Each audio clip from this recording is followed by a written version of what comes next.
Good morning. We'll just wait a few seconds here.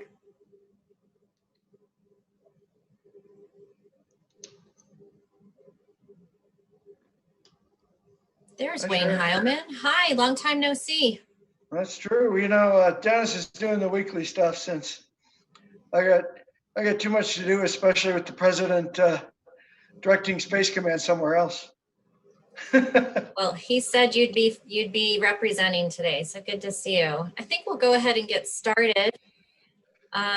This call this morning, good morning, Colorado Department of Labor and Employment, is actually our monthly employment situation briefing. But we'll, of course, speak to some of the key issues we are seeing right now. Some questions coming into our call centers we wanted to provide some broad messaging around, specifically federal benefit implementation, reporting of UI fraud, and the performance of our new MyUI Plus benefit system. And so with us today, we have Joe Barella, Executive Director for CDLE. We have Ryan Gedney, Senior Economist, and we actually also have, as always, a regular now, Phil Speshart, with our branch manager within UI Division. So with that, I am going to go ahead and turn it over to Joe Barella to start with a few updates from an operational perspective. Joe? Thank you, Sharon. Good morning, everyone. It's great to be with you again this week. I do want to give you a quick update on the federal extensions of benefits in the Continued Assistance Act. With MyUI Plus deployed and ID.me in flight, we have been able to make progress on the first phase of programming required for the Continued Assistance Act unemployment assistance benefits. We will be rolling out in phases beginning late next week, as previously announced, by the end of January. Phase 1 includes the PUA, the PEUC claimants who had benefits available when the CARES Act expired on December 26th. CDLE will be emailing all claimants who are eligible to reopen or reactivate their PUA and PEUC claims next week. FPUC, which is the extra $300 per week to all claimants who are paid any type of benefit for the weeks of 12/27 of 20 through 3/13 of 21. The first payment will include retro weeks back to the week of 12/27. So if a claimant was eligible, they will get these retro weeks paid in that first payment. No action is required for the FPUC benefit. It will be automatically added to the benefit payments issued. New PUA claimants and PUA PEUC claimants who exhausted their benefits will be in phase 2. We will keep the PUA and PEUC exhausted claimants updated on the next steps in the coming communications, and we will send those communications directly to them. This first phase of rollout will allow CDLE to administer all claimants the FPUC benefit plus those with active PUA, PEUC claims on their benefits. This also allows CDLE to provide benefits to the greatest number of claimants during this phase. We'll answer questions when I'm done with the next two updates. Again, with MyUI Plus, we're very excited that the new system is working as planned. Since deploying MyUI Plus benefit system a little over 2 weeks ago, we have had more than 263,000 users in the system and 135,700 payments requested, and we have paid more than $42 billion in benefits. This upgrade was critical to ensure we could administer the latest round of stimulus payments under the Continued CARES Act and implementing future programs. We feel confident that making the conversion from the old system to the new system will give us greater flexibility, but also bring these new CARES Act programs and future stimulus unemployment benefits up much more rapidly. Again, we think it's 2 to 3 times quicker. I'm sorry, if we hadn't done this, the extensions could have taken 2 to 3 times longer. Our call center has answered more than 68,000 calls through the 20th of this month, and it's shifting the focus to helping claimants with technical support while all new claims and weekly certifications are getting through. The main questions coming from claimants into the call centers is around timeline for extended benefits, holds, and frauds. We will be addressing all of these topics today at our town hall. One is scheduled at 11:30 in English, and then we will have another one this afternoon as well, share in Spanish, correct? In addition to the town halls, this week we also added just over 11,000 callback appointments through the virtual agent. So we continue to want to make sure that we are providing the quickest and most reliable access to our claimants as we go through these transitions and introduce new benefits. I'm going to end talking about unemployment insurance fraud and give you some updates. Again, last week we talked about introducing ID.me. We were able this week to send 500 individuals who were on holds in the pilot phase of ID.me, and we're continuing to have those people work through the verification process if they were actually legitimate claims and release their payments. Today, we'll be sending instructions to another 2,000 who have integrity holds. We will be expanding in the next few weeks so that we can get through all the integrity holds as quickly as possible. Once we move through the holds in the integrity part of this, we will continue to utilize ID.me to open up and release additional holds. Claimants who refuse to identify verification or do not complete the entire process will continue to have their payments on hold. We really need people to go in and go through the process of using the new technology to verify their identity. Correcting claims where 1099s were issued to individuals who did not receive benefit payments. This is a manual process and requires staff to review the claim and verify it was filed fraudulently so that we can send out the correction. We expect to start issuing corrected 1099s the first week of February, so please be patient, but we are getting to those and we'll get them out as quickly as possible. I think with that share, I'm going to turn it over to Ryan. He'll give the update on the unemployment numbers, and then we'll take questions from the group. Thank you all. Thanks, Joe. Yes, as always, every month I'll talk about the Household and Establishment Survey results. So this is for December. The data I will discuss today are based in part on estimates from 2 surveys. Statistics like the unemployment rate, labor force, total employment, and the number of unemployed are derived from a survey of households, otherwise known as the current population survey. Simply put, the household survey is meant to capture the employment and labor force status of individuals within Colorado during a given period. The household survey also includes the self-employed, independent contractors, farm workers, and those not attached to a traditional payroll employer. However, we are unable to break out those individuals at the state level. Non-farm payroll job estimates come from a survey of business establishments and government agencies and are intended to measure the number of jobs, not the number of people employed. These estimates exclude employees in agriculture, private households, and the self-employed. As we noted in today's press release, the reference period for the establishment and household surveys was the pay period or week that includes the 12th of the month. Therefore, these data provide a snapshot of Colorado's employment situation as the state was experiencing a steep rise in COVID-19 cases and following the implementation of additional business restrictions due to multiple counties shifting to the COVID-19 red dial in mid-November. After this release, there will be a pause in Colorado employment situation updates as the department shifts to our annual benchmark revision process. Revisions to 2020 and prior years data, along with preliminary estimates for January 2021, those will be released on Monday, March 15th. And so actually March will have 2 releases. We'll have the January and the benchmark release on March 15th.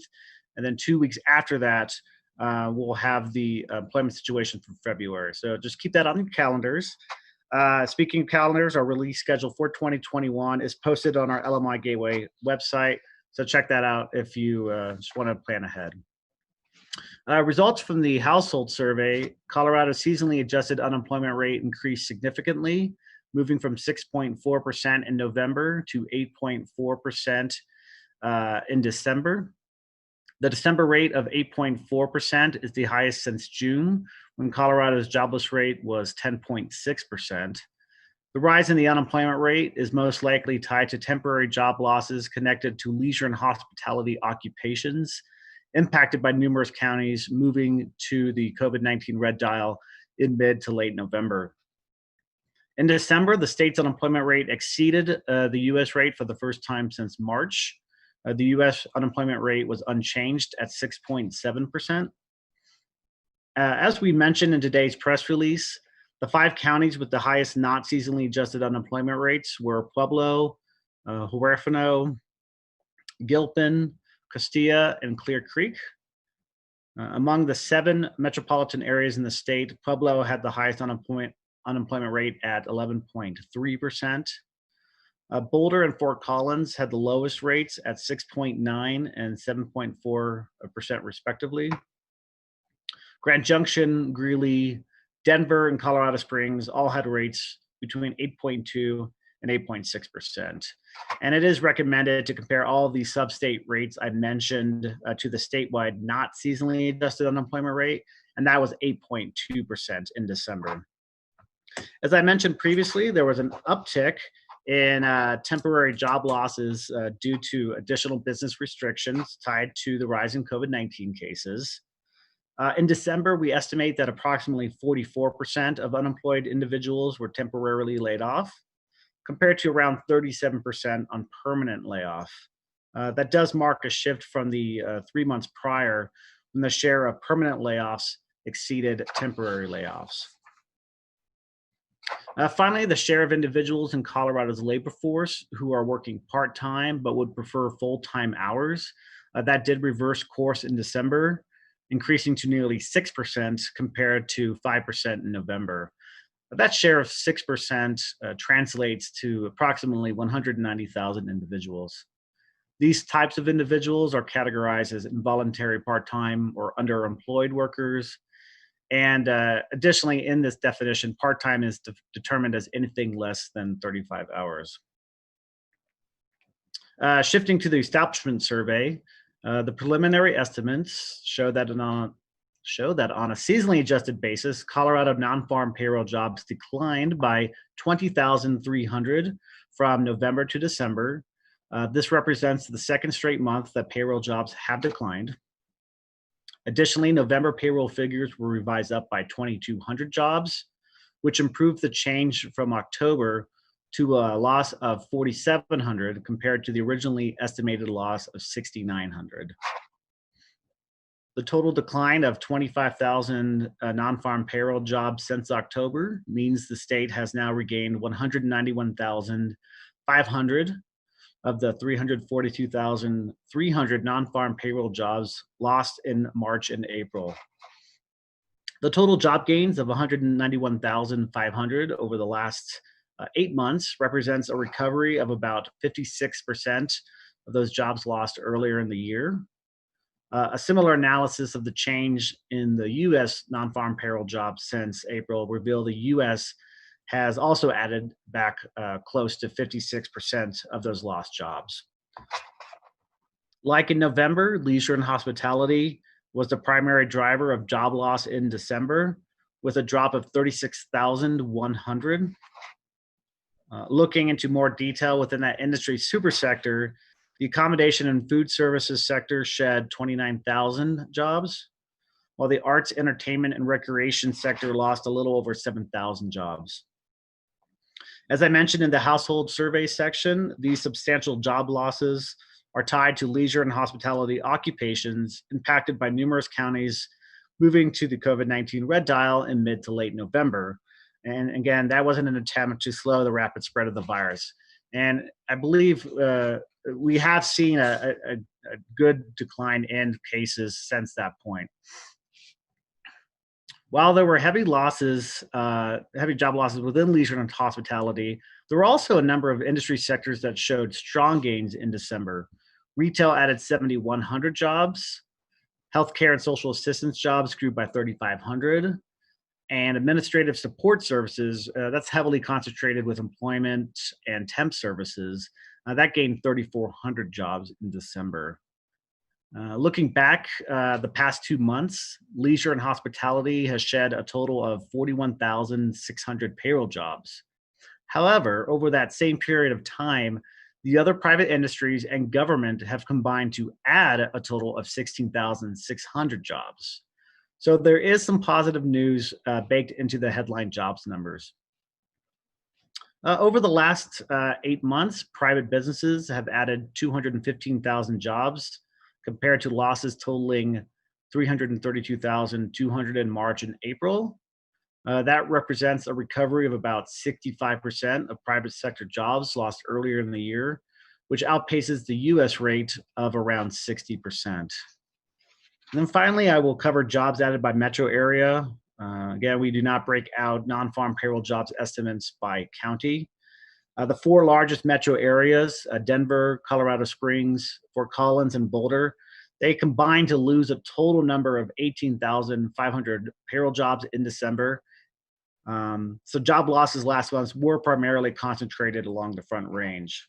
So just looking at the different metro areas, Greeley added 1,600 payroll jobs. Grand Junction added 100. And so those were the two areas that actually added jobs in December. Pueblo experienced a loss of 800. Boulder dropped 1,800. Fort Collins job loss was 2,200. Colorado Springs loss of 2,500 payroll jobs.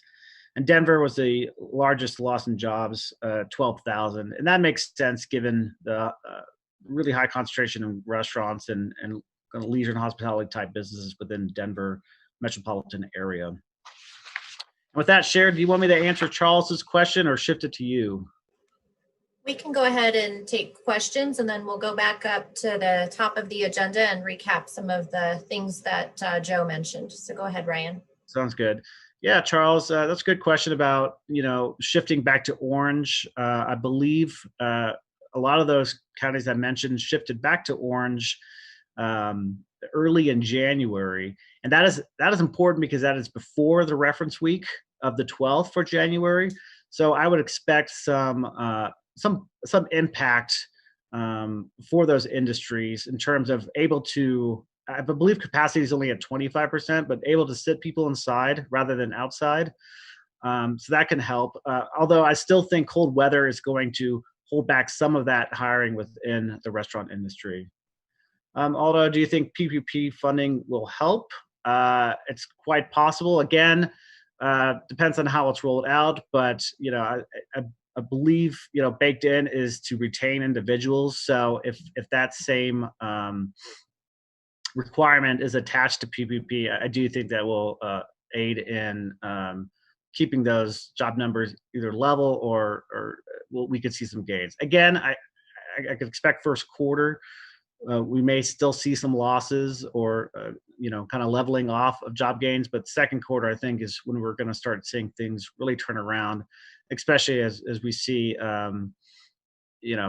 vaccinations increase as well.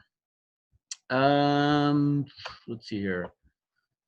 Yeah, UI claims data on Gateway. We're still working on it. Part of, the conversion of MyUI Plus does impact statistical data output. So we're kind of working through what that looks like. I do have concerns about the initial claims data that we have been using and impact with fraud. So it's very possible we might discontinue the initial claims detailed data that's within Gateway. So like demographic data, county data, and shift towards continued claims. At this point, it's just really difficult to parse out those fraudulent claims. So we'll keep everyone posted, but there could be some additional delays in the data that we provide on LMI Gateway. Why do you think our job losses and unemployment rate change were greater than the U.S. as a whole? It's kind of difficult, Ed, to tell. That's a great question. It's difficult to tell without looking at some of the other state data. I took a peek at like New York. New York's unemployment rate went down in December, but they also they had some restaurant restrictions right at the tail end of the reference week. So I'm not sure if that was captured, but really, we saw a significant increase in our continued claims and unemployment from the reference week of November 12th to the reference week of December 12th. And and also the business restrictions within Colorado certainly impacted the state, compared to the U.S. I believe Texas added a whole bunch of jobs, so it's difficult to tell without really digging into each state's regulations and what how they're trying to combat COVID-19. I'm going to pause here for a second because I know we're at I want to make sure that we're having equal time for everything. Cher, you want me to continue talking, or why don't you take Blair's question and then we'll touch on fraud and again start at the top of the agenda. But of course, feel free to chat Ryan questions as we go along. Why don't you touch on Blair's question and then we'll talk about fraud. Yeah, Blair. In terms, I believe in terms of the High County with tourism related. I believe skiing employment might be slightly down to what we would expect, but nothing real significant. It is difficult with, as I mentioned, we break out the monthly data by metro area and by the state, and so we don't have a specific breakout for the high county areas. High country areas. So I could dig into that a little more if you would like some follow-up. But I think, again, primarily the losses were concentrated along the Front Range for December. All right, see some more coming in, but again, Cheryl, I'll pause for a second and turn it over to you if you would like that.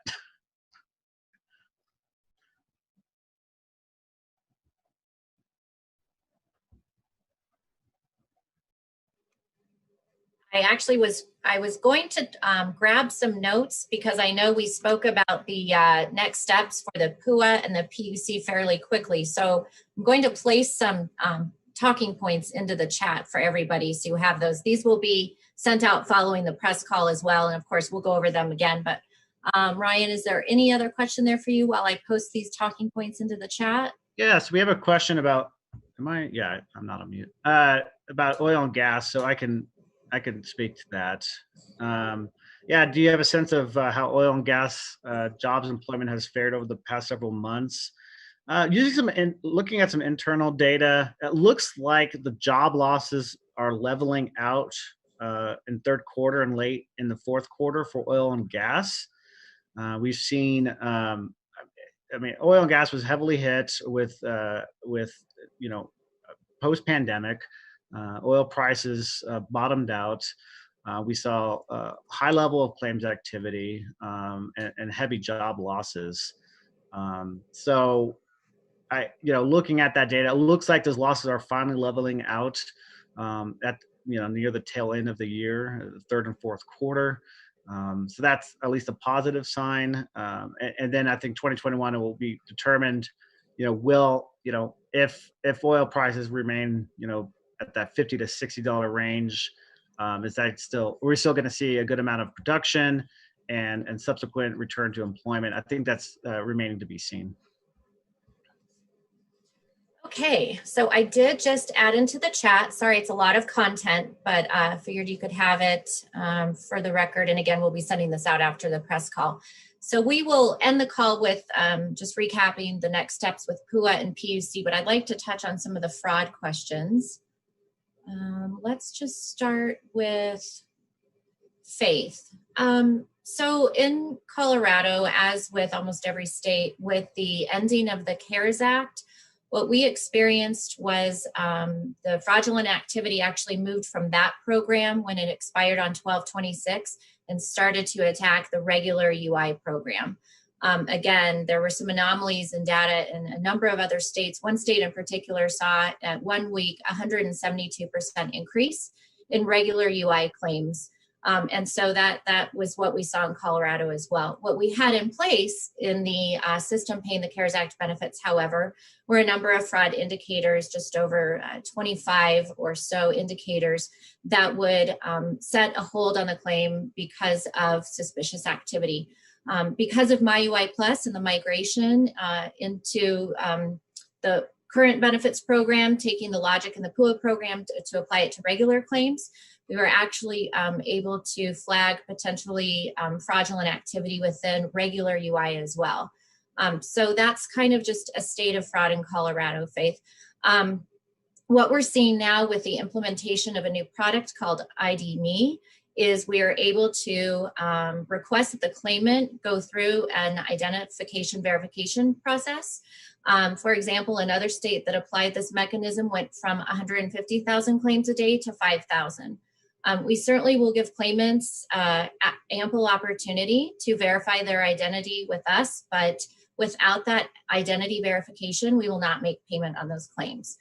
So to recap what Joe said earlier this week on Tuesday, we took a pilot group of 500 claims that had integrity holds, emailed them the instructions to engage with ID.me.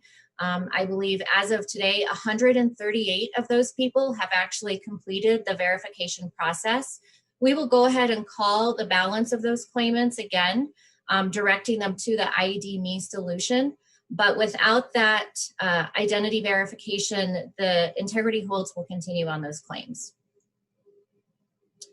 Let's see, should we go to Allison? Okay, so Allison, we have launched a number of things in the last week or so. Most recently, a form to report receiving a fraudulent 1099. And I think as Joe mentioned, we are in the process of correcting those fraudulent 1099s with zeroed out 1099s, and we'll be sending them to the victims. The best thing that anybody can do that is a victim of what's really identity theft that results in fraud is immediately report that to us at our website at coloradoui.gov. We've had about 80,000 entries into that form. Now, keep in mind, these are not just victims whose identities were stolen, but employers who are receiving job separation requests from us, but their employees are still on payroll. Regardless of the circumstance, if you receive some correspondence from the department, a 1099, a Relia card, a PIN notice, you should immediately report it into that form. Likewise for employers, if you receive a job separation request, you should report that into the form. We do believe that through a combination of the ID.me verification process, some automation with those fraud reports coming in, it will help us address the fraudulent element that all states have been seeing, now not just within PUA, within regular UI as well. Phil, do you have anything to add? Related to that, no. Okay. Moving on down the list. I saw an over, was that the next question perhaps, an overpayment question? Let's see. So regarding PUA individuals who have received notices of overpayment and reversal, what is the impact of the PUA extended retro claim payments?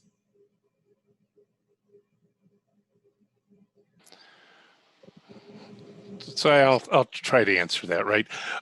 So it's important to understand that not every overpayment on the Pandemic Unemployment Assistance Program was written off or is waived. There are very particular instances where we look to write off overpayments, and that was at a time that no other state was doing it and no other state felt that they had the authority to do it.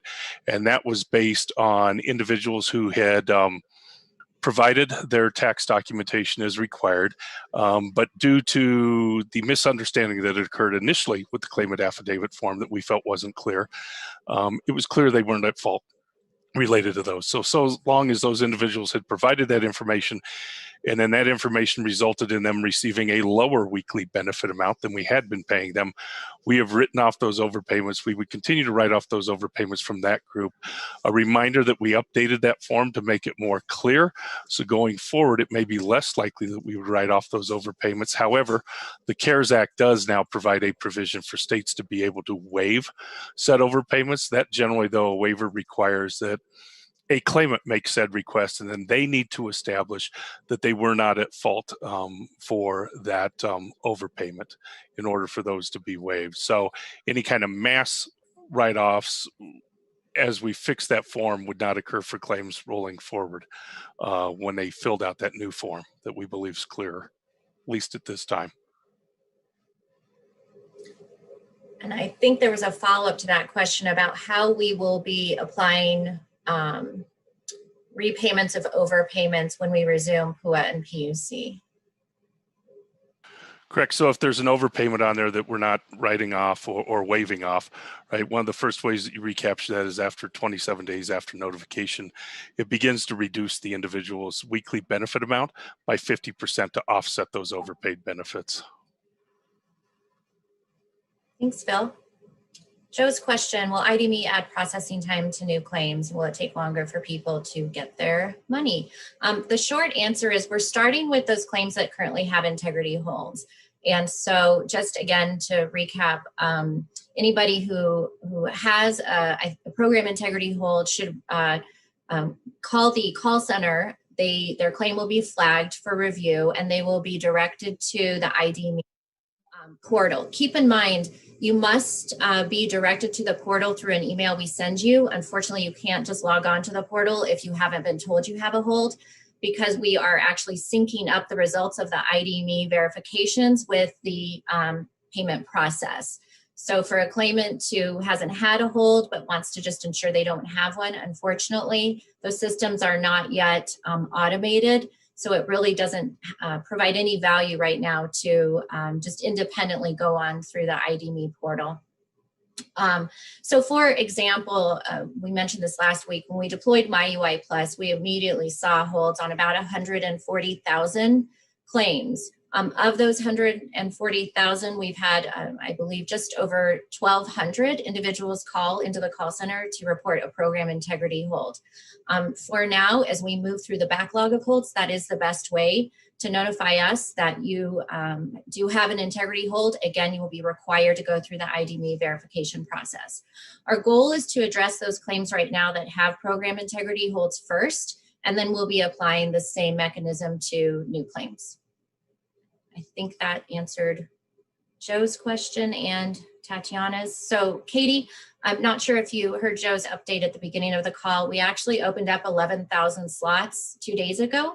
Of course, those slots do quickly fill in. We're now scheduled through February 2nd. The benefit of MyUI Plus is that there is additional information available to claimants through the online self-service accounts. So things that they did used to need to speak to an agent about, MyUI Plus does in fact help address the self-service solutions. And so agents are able now to focus on a greater volume of calls that they can return with callback requests in place. I don't have an answer on no in-person appointments, but I will pause and see if we can get an answer on that.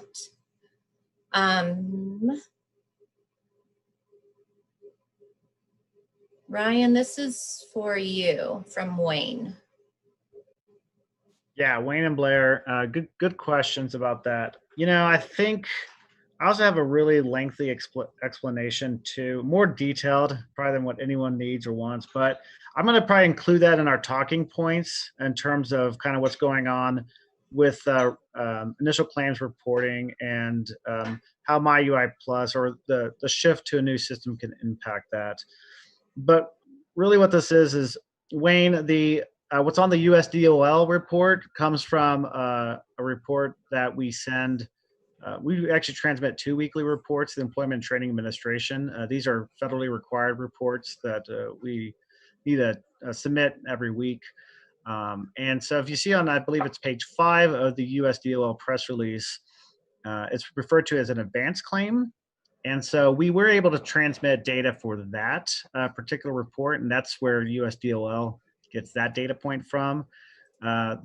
The data that we use for the Thursday press release is from a report that's actually technically due Thursday mornings, but we tend to try to get those out Wednesday.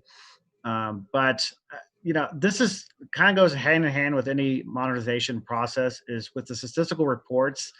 You know, what happens in the test environment may not be the same as in production, and so it's kind of my job and our team's job to make sure and validate that the data is correct.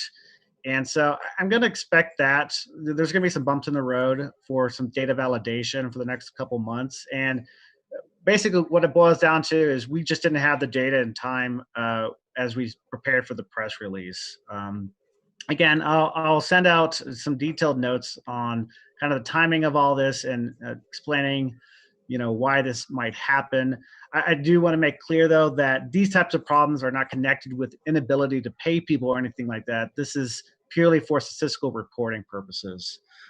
Similar thing with the payment data is internally I didn't have the payment data in time to put into the press release. So again, we'll report all that next week, and as we have every week.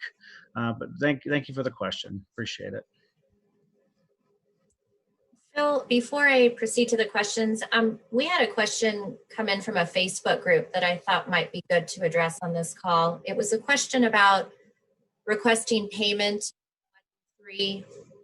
for the weeks 1-3 and 1-9 and needed to be done before January 23rd, and impacts to claims. Can you speak to that?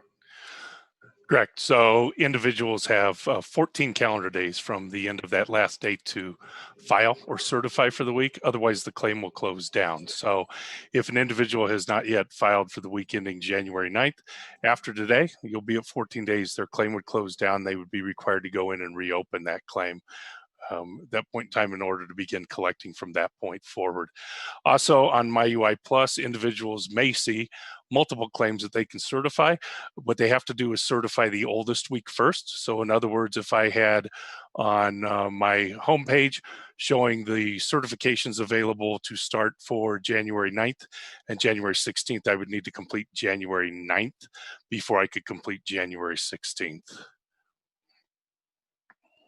Thanks, Phil. I'm going back up to Michael's question. This is a great question, Michael. So as I mentioned, we've had about 80,000 reports of identity theft resulting in fraud, or an employer having received a job separation with employees on payroll. Right now, what we're working on is, again, automated. We're trying to automate all of these processes. There's so much manual intervention, but with this one in particular, we're in the process of sending an official notice from the department on department letterhead that confirms receipt of the report of fraud. We've received requests from individuals who want to use this for credit reporting agencies and others. It was not a workflow built into the process, but we will be sending a communication out to everyone who has submitted a report fraud form. So thank you for the question. And if I tag on there just a little bit, Cher, I think, Michael, it's more important not just saying, hey, we've received a report of fraud, but also to provide an update that we've received a report of fraud and taken action on the item. That would certainly give what parties are looking for more of what they're looking for, as Cher mentioned, related to credit reports. Let's go back to Joe's question. That's correct, Joe. It's gone up 140,000 because we applied the triggers within the PUA system to regular UI. Again, we certainly want a resource available to those who are caught up in the fraud hold. On the other hand, we also need to address the fraud that's run rampant in both PUA and regular UI. And so, again, IDME will help us, we believe, provide a solution to that. So anybody who has a program integrity hold should report that into the call center. Brianna, I was waiting for an answer to the question. I can jump in on that. So Brianna, you asked if a client is using a chat program to inquire about account holds, are the chat reps identifying the accounts and then sending the information for the next steps of the IDME process? The IDME process actually requires that the claimant engage and upload information directly to IDME. If you are asking, will that go in as if it were a callback so that it's one of that first grouping that we are sending information out to run through IDME, then yes, that would actually be included within the form of a contact that has been made to the division that then could receive the email to go through IDME.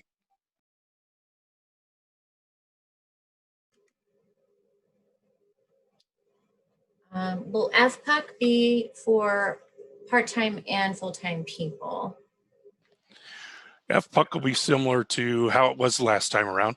So you have to be eligible for at least $1 in unemployment benefits during the week in order to receive the FPUC payment, just like before.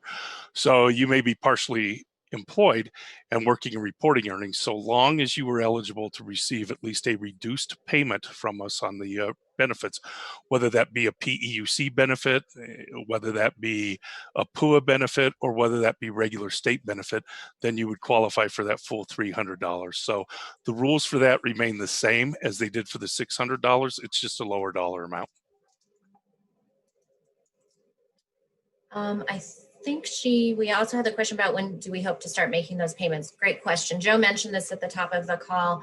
As we previously reported, we were hoping to implement this phase of the Continued Assistance Act in late January or early February. So we're on track for that.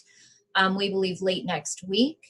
In the chat, I've outlined the group that will be part of this first phase of the rollout, and we will be contacting these claimants early next week with additional information and instructions. Ryan, next one's for you.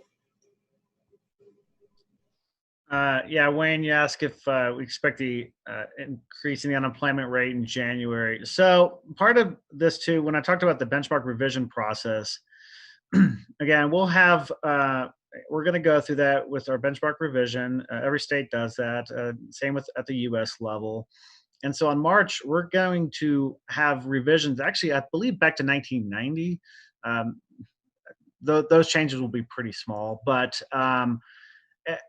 we could see, given the volatility and uniqueness of economic activity in 2020, we could see some major revisions. And so at this point, it's difficult to say if I expect the unemployment rate to increase or decrease or stay flat. This 8.4% could be revised downward, could revise upward. It's difficult to tell. And also another component is initial claims aren't factored into the unemployment rate calculations. It's more based on the continued weeks for the reference week of the 12th. So while we have seen an increase in initial claims, and again, those are really fraud adjusted initial claims, continued claims is what you really want to look at as kind of an indicator for what might happen to unemployment rate. So to not answer your question, it's difficult to tell at this point, but thanks for the question.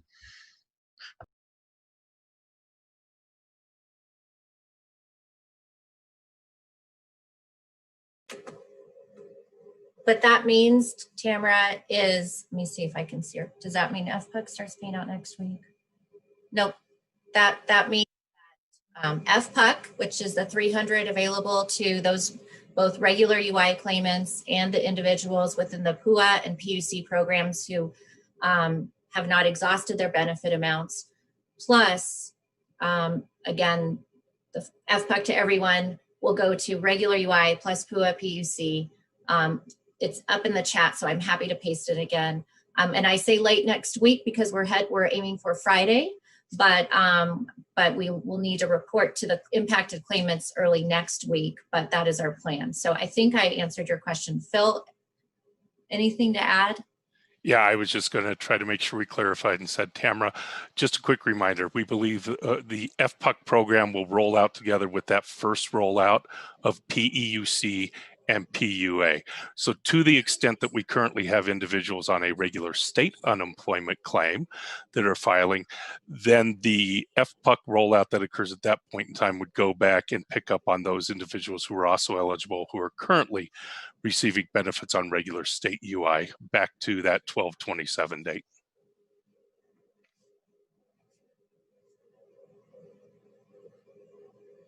Let us know if that helps, Tamara.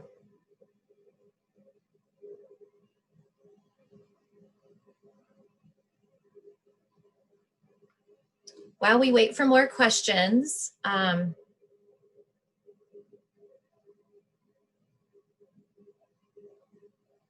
so Noelle, I mean, using the other states' experience as an example, when they started a more robust fraud detection process, both with Fraud Hold and ID.me, it created a dramatic decline in the number of what seemed to be legitimate or what seemed to be fraudulent activity asking for release of their holds. So in other words, we're hoping that people will take the opportunity who have a program integrity hold and have a legitimate claim and are caught up in a hold to contact the call center so we can put them through the ID.me process.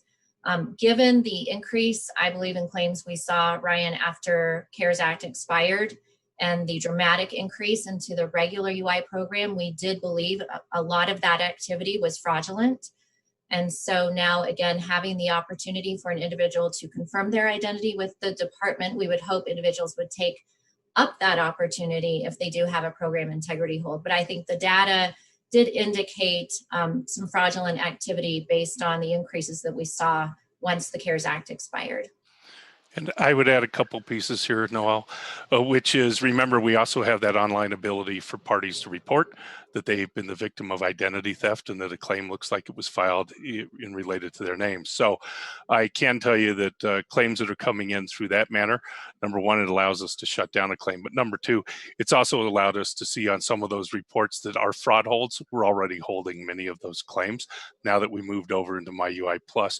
Another reminder, because you talked about the 1,200 who've reached the call center, do we think that's all who might not be fraudulent? No, if we go back to Katie Weiss's earlier question, where she's asking and mentioning individuals having sometimes difficulty meeting or reaching the call center at this point in time, obviously we would expect that number to go up as to the number of people who would contact us and or eventually go through the ID.me process to verify that they are who they say they are.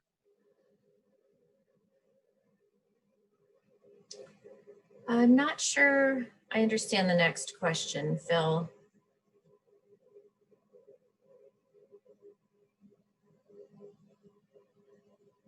The PUA and PUC claims are in the same system. So what was migrated was the new system merged with regular UI, but any claim information should be reflective currently that the claimant was seen in the PUA PUC previous system, correct? Yeah, although I believe with some of the converted issues from the state over into the new system, it may pose some difficulty for parties to be able to view old determinations that they would have received that they initially had seen on the old MyUI system, MyUI claimant system.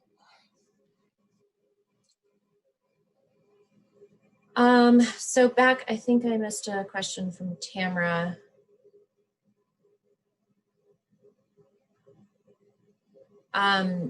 Regarding when they will see the benefits in their account. Again, I can't give you a date, but we will communicate to claimants early next week on next steps. And so I will certainly be able to share more, but we're still planning on late next week, but I don't have a date as to when benefits will be received.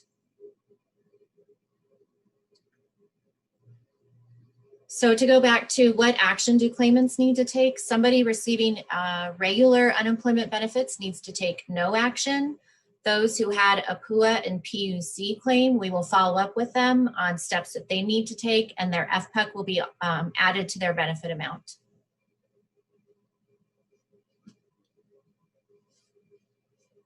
How many phases? Tamara, we don't, our priority was getting FPEC out because it has the greatest impact to the greatest number of people, along with those PUA and PUC who had active claims prior to 12/26. The next priority will be looking at those who had expired, I believe, Phil, expired PUA or PUC claim. Yeah, if they exhausted all benefits on the PUA or PUC, that would be within the next rollout. Understand the reason these are broken out into phases is because there's additional complexity with each program that has to occur because these individuals would fall completely under the new 11 weeks. There are some different rules that were imposed by law and through guidance with US DOL that requires additional programming to do. So we could have simply said, let's look for a big bang and try to roll everything all out at once.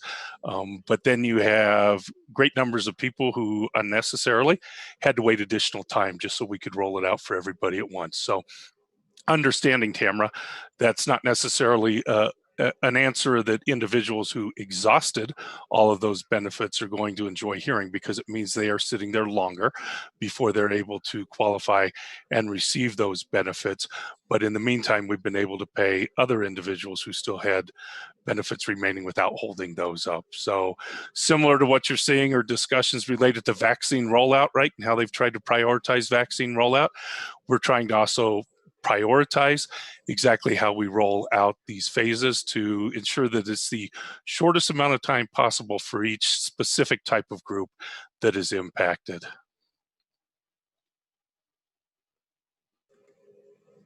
So Katie, I wasn't able to confirm that there are no in-person appointments. There actually are appointments available through our lobby at 251 East 12th Avenue. So I'm happy to chat with you after the call about what you might be hearing, but we are accepting in-person appointments. So please do forward me any concerns that you're hearing about that function is not available.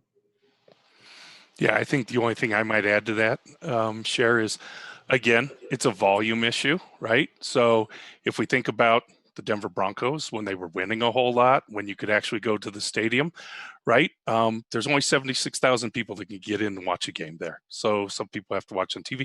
They can't go in. And then if you also think about, as people are trying to enter and trying to leave the stadium all at the same time, there are choke points as that number of people are leaving. Again, it's a volume issue and whether you have enough supply for that demand, right? And we have continued to hire and try to increase call center staff. But to be honest with you, with the sheer volume that's coming in, I don't think it would be possible to hire enough people to staff a call center to handle all those calls immediately as they came in, or with only a 5-minute wait or a 2-minute wait. I hope that clarifies it a little, Katie. We continue to look, we continue to try to refine how we handle calls within the call center, how we handle callbacks, to see if we can continue to improve and free up and find a little more of that supply for the demand. And with a Broncos analogy in there too. I mean, you can't go wrong with that. I did want to also add that the call center has taken, again, I think as Joe mentioned, 68,000 calls since expanding its capacity to address technical issues and answer questions with MyUI Plus. We have just a few minutes because we have a town hall, which I want to get time to before we end the call. So about our town halls, we used this functionality early on in the pandemic to provide kind of a one-to-many message around the state of unemployment within Colorado. At that time, of course, the big questions were around CARES Act implementation. We had yet to stand up the new PUA system to accept PUA claims. So our goal was to get information out to as many impacted claimants as once. So we're again using this technology given where we are nearing the implementation of the first phase of the Continued Assistance Act. So I think at last count, we had well over 8,000 RSVPs for this, although it's not required. There's an English town hall at 11:30, a Spanish town hall at 1:30. All the town halls are recorded and available at coloradoui.gov. The content for both town halls today will include everything we've addressed in this call. Of course, with 8,000 participants, we can't get to every question from the participants, but we will be taking calls either online or by phone as we're able to. And then again, everything will be recorded, sent out to everybody who registered with the survey, and also the recordings again available on the website. So I know some of you will be participating.